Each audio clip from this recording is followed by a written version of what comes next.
एकता में बल की कहानी। किसी गांव में एक किसान रहता था। उसके 4 पुत्र थे। किसान बहुत ही मेहनती था। यही कारण था कि उसके सभी पुत्र भी अपने हर काम को पूरी मेहनत और ईमानदारी से किया करते थे। लेकिन परेशानी यह थी कि किसान के सभी पुत्रों की आपस में बिल्कुल भी नहीं बनती थी। वो सभी छोटी छोटी बात पर आपस में लड़ते झगड़ते रहते थे। अपने पुत्रों के इस झगड़े को लेकर किसान बहुत परेशान रहता था। किसान ने कई बार अपने पुत्रों को इस बात के लिए समझाने का प्रयास किया, लेकिन उसकी बातों का चारों भाइयों पर कोई असर नहीं होता था। धीरे धीरे किसान बूढ़ा हो चला, लेकिन उसके पुत्रों के आपसी झगड़ों का सिलसिला खत्म होने का नाम ही नहीं ले रहा थे।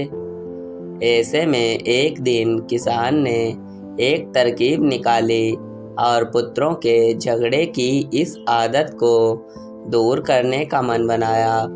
उसने अपने सभी पुत्रों को आवाज़ लगाई और अपने पास बुलाया। किसान की आवाज़ सुनते ही सभी पुत्र अपने पिता के पास पहुंच गए। उन्हें समझ नहीं आ रहा था कि उनके पिता ने उन सभी को एक साथ अपने पास क्यों बुलाया है। सभी पुत्रों ने पिता से उन्हें बुलाने का कारण पूछा। किसान बोला, आज मैं तुम सभी को एक काम देने जा रहा हूँ। मैं देखना चाहता हूँ कि तुम में से कौन ऐसा है जो इस काम को बखूबी कर सकता है। सभी पुत्रों ने एक सुर में कहा, पिताजी, आप जो काम देना चाहते हैं मुझे दे दीजिए। हम उसे पूरी मेहनत और ईमानदारी से करेंगे। बच्चों के मुंह से यह बात सुनकर किसान ने अपने बड़े बेटे से कहा, जाओ और बाहर से कुछ लकड़ियां उठाकर लाओ। किसान ने अपने दूसरे बेटे से एक रस्सी लाने को कहा। पिता के बोलते ही बड़ा बेटा लकड़ियां लाने चला गया और दूसरा बेटा रस्सी लाने के लिए बाहर की ओर दौड़ा। थोड़ी देर बाद दोनों बेटे वापस आए और पिता को लकड़ियां और रस्सी दे दी। अब किसान ने अपने बेटों को बोला कि इन सभी लकड़ियों को रस्सी से बांधकर उनका एक गट्ठर बना दें। पिता के इस आदेश का पालन करते हुए बड़े बेटे ने सभी लकड़ियों को एक साथ आपस में बांधकर गट्ठर बना लिया। गट्ठर तैयार होने के बाद बड़े बेटे ने किसान से पूछा, पिताजी, अब हमें क्या करना है। पिता ने मुस्कुराते हुए कहा, बच्चों, अब आपको इस लकड़ी के गट्ठर को 2 भागों में अपने बल से तोड़ना है। पिता की आवाज़ सुनकर बड़ा बेटा बोला, यह तो मेरे बाएं हाथ का काम है, मैं इसे मिनटों में कर दूंगा। दूसरे नंबर का बेटा बोला, इसमें क्या है, यह काम तो आसानी से हो जाएगा। तीसरे नंबर का बेटा बोला, यह तो मेरे सिवा कोई नहीं कर पाएगा। चौथा बेटा बोला, यह तुम में से किसी के भी बस का नहीं है। मैं तुम सब में सबसे बलवान हूँ, मेरे सिवा यह काम और कोई नहीं कर सकता। फिर क्या था, अपनी बातों को साबित करने में सभी जुट गए और एक बार फिर चारों भाइयों में झगड़ा शुरू हो गया। किसान बोला, बच्चों, मैंने तुम सबको यहाँ झगड़ा करने नहीं बुलाया है, बल्कि मैं देखना चाहता हूँ कि तुम में से ऐसा कौन है जो इस काम को बखूबी कर सकता है। इसलिए झगड़ा बंद करो और लकड़ी के इस गट्ठर को तोड़कर दिखाओ। सभी को इस काम के लिए बारी बारी मौका दिया जाएगा। यह कहते हुए किसान ने सबसे पहले लकड़ी के गट्ठर को अपने सबसे बड़े बेटे के हाथ में थमा दिया। बड़े बेटे ने गट्ठर को तोड़ने का बहुत प्रयास किया, लेकिन उसे तोड़ पाने में असफल रहा। असफल होने के बाद बड़े बेटे ने दूसरे नंबर के बेटे को वह लकड़ी का गट्ठर थमाते हुए कहा कि भाई, मैंने प्रयास किया, यह काम मुझसे नहीं हो पाया है, तुम ही कोशिश करके देख लो।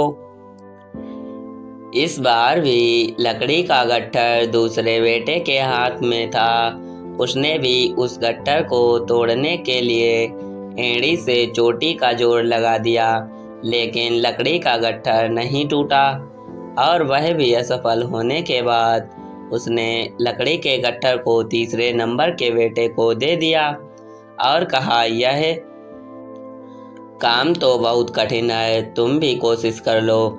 इस बार तीसरे नंबर के बेटे ने भी अपनी पूरी ताकत लगा दी, लेकिन लकड़ी का गट्ठर बहुत मोटा था। इस कारण अधिक बल लगाने पर भी वह उसे नहीं तोड़ पा रहा था। काफ़ी मेहनत करने के बाद जब उससे भी यह नहीं हुआ तो अंत में उसने लकड़ी के गट्ठर को सबसे छोटे बेटे के हाथ में दे दिया। अब छोटे बेटे की बारी थी। अपनी ताकत आजमाने की उसने भी काफ़ी प्रयास किए, लेकिन वह भी सभी भाइयों की तरह ही उस लकड़ी के गट्ठर को तोड़ पाने में सफल नहीं हो पाया। अंत में हार कर उसने लकड़ी के गट्ठर को ज़मीन पर पटक दिया और बोला, पिताजी, यह काम संभव नहीं है। किसान मुस्कुराया और बोला, बच्चों, अब आप इस गट्ठर को खोलकर इसकी लकड़ियों को अलग कर लो और फिर उसे तोड़ने का प्रयास करो। चारों भाइयों ने ऐसा ही किया। इस बार सभी ने एक लकड़ी अपने हाथ में ले ली और आसानी से उसे तोड़ दिया। किसान बोला, बच्चों, आप चारों भी इन्हीं लकड़ियों के समान हो। जब तक इन लकड़ियों की तरह साथ रहोगे तब तक कोई भी तुम्हें किसी तरह का नुकसान नहीं पहुंचा पाएगा, लेकिन अगर तुम लोग लड़ते झगड़ते रहोगे तो इन अकेली लकड़ियों की तरह आसानी से टूट जाओगे।